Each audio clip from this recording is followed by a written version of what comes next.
Hey there, Horne-Ellstrom here. Welcome to What's You Up To Now, day 1439, documenting the business journey as I transition from brick and mortar corporate world of business to the online world of business and back and forth. So today I titled this one, Why Kick a Habit? There's lots of reasons to kick a habit, right? We don't even need to talk about the reasons because the reasons why are what's important to you. We shared in the Be You 365-day challenge today, day 7. The 7 Whys exercise. Now, it's the first time I've actually gotten the 7 Whys exercise to land on the 7th of a month, which happens to be my sister's birthday. Pink in honor of my sister. It's her favorite color. It's not the best color for me, but it's her favorite color, so we're going out for lunch today for her birthday. So I wanted to wear pink because I know she likes the color pink.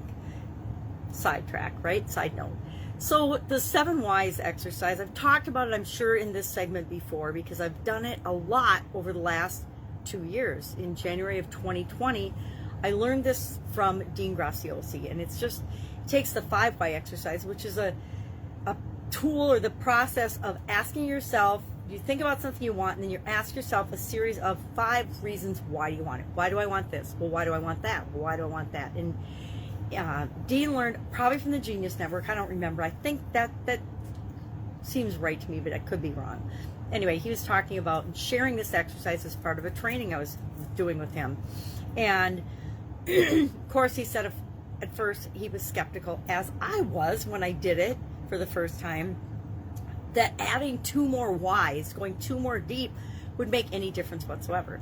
But what I found and what he found as well is that adding those 2 more whys really gets down to opening us up more in terms of what the real basis is. It allows us to get into deeper things that we might have totally forgotten about. I've done it a couple of times where I've remembered things from my childhood that I didn't consciously even remember, but it triggered something in my subconscious to remind me of an experience I had when I was like a little kid, like kindergarten, 2nd grade. One was in 4th grade. I'm like, what? I had no conscious recollection of any of these experiences, but by going through this exercise and just asking a couple more whys, I got at those things that I could finally look at and say, okay, well, as a 2nd grader, I see why I decided this and made this choice, but now I'm a 60-year-old or 61 or almost 62-year-old. Does that hold true anymore? Is that true of me, or is that true of where I was when I was, 8 years old versus 60? No, it's totally different ballgame, right? So I can now choose and decide how I want to react, how I want to respond to that thing. So love the 7 Why exercise. We'll continue to share it. I'll probably share it every month this year as part of the Be You 365-day challenge. As we focus on different areas and aspects of our life, it only makes sense to say, well, what do I want in this area of my life? Well, why do I want that? Because that gives us the understanding, the motivation to really kick a habit and go after what we want. A lot of our habits are because of beliefs and behaviors and just habitual ways of being, routine ways of behaving based on thoughts and beliefs that we've had for our entire life that are often not founded in anything factual. They're just based on experiences we've had that impacted us and caused us to make decisions and choices and then pile thoughts and beliefs and experiences on top of that so it became true for us, even though it was never really true in the first place. Like, think of an example. The 2nd grade one that I came up with doing this exercise was that I didn't want to feel stupid. In 2nd grade, I was put in the 2nd reading group. We had, back then we had reading, and kids were put in reading groups based on how well they could read. And we all knew that the 2nd reading group was the dumb kids, or the kids that weren't good readers and not smart enough. Well, it wasn't until 4th grade I discovered that I couldn't see anything. I was like, my eyes and my vision were so bad. I thought that things just, that, as a kid, it's like our beliefs. We just think that what we see is true and what everybody else sees. And it wasn't until 4th grade that everybody realized that I couldn't see anything. I never could see the blackboard. I couldn't see anything. And that's why in 2nd grade I got put in the 2nd reading group, because I couldn't see the board. I couldn't see anything.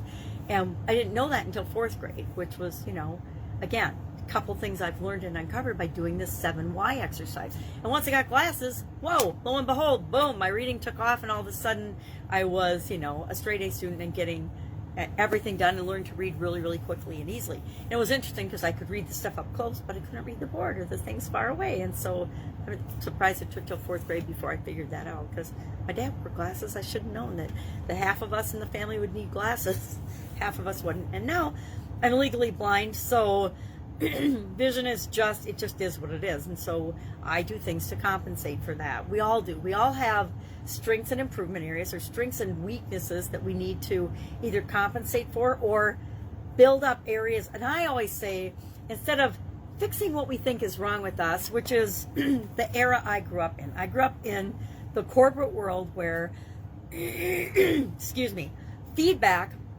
was given on all the things you did wrong, right?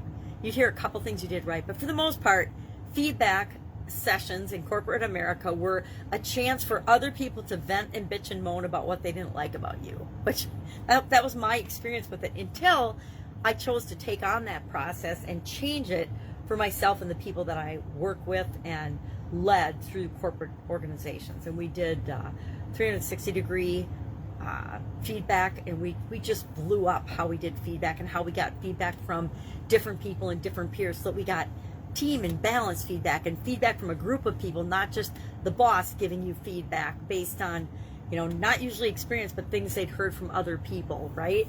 And depending on the corporate environment, some corporate environments are super duper healthy, some are really, really dysfunctional, like the rest of the world, right?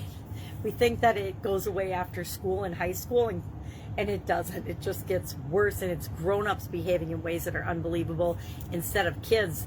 Kids we can say, oh, they're young, they don't know better. But when adults behave in the same way, why are we making excuses for them? Why are we making excuses for people that bully other people? Why are we making excuses for people that harass and harm other people? Why are we making excuses for people that are unkind or unethical or greedy or selfish? And there's a difference between self-love, taking care of yourself, and being selfish. And we all know the difference. They totally feel different.